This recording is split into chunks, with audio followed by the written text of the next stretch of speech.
to Mr. Heng Chou, Deputy Secretary General of the Cambodian Development Cooperation Board, Council for the Development of Cambodia, to be followed by Saudi Arabia, Qatar and Costa Rica.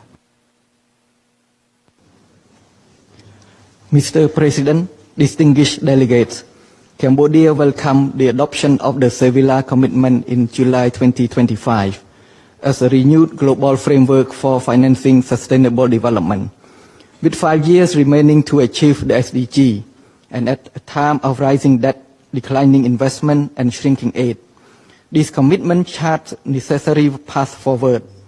We reaffirm our commitment to its full implementation.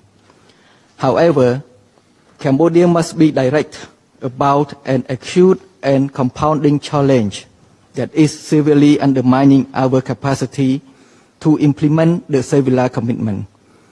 The border incursion and sustained armed conflict initiated by our neighbor to the west, Thailand, since July 2025. The conflict has resulted in more than 100 deaths and the displacement of over 650,000 civilians.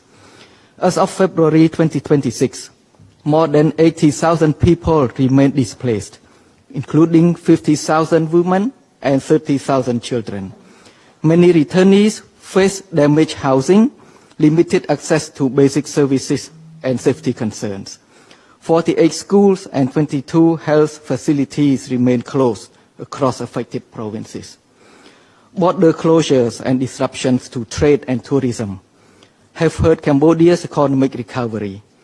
As border trade has stalled, tourism revenues have also fallen as fears deter visitors. Mr. President, distinguished delegates, the Sevilla Commitment calls on us to close the SDG financing gap, strengthen domestic resource mobilization, and invest in health, education, and social protection. Yet the conflict forces Cambodia to divert scarce public resources toward emergency humanitarian response, reconstruction of destroyed infrastructure, and defense, resources that should be channeled into SDG implementation. At a time when ODA has already fallen, Cambodia is absorbing an additional shock not of its making. Cambodia has pursued a peaceful resolution through legitimate channels based on the UN Charter and international law. A ceasefire remains in effect as of March 2026. Those sporadic incidents and threats remain. Sustainable peace and sustainable development are inseparable. One cannot be achieved without the other. We call on the international community to recognize that conflict-driven fiscal shocks must be factored into development financing frameworks.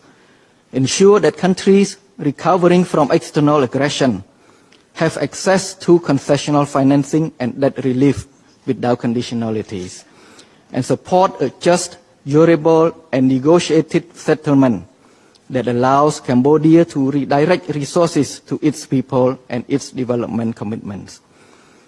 Cambodia remains committed to the Sevilla Commitment, but it will be meaningless without real change and political leadership from the international community. We ask this forum to stand with Cambodia and to ensure that the I thank the Deputy Secretary General of the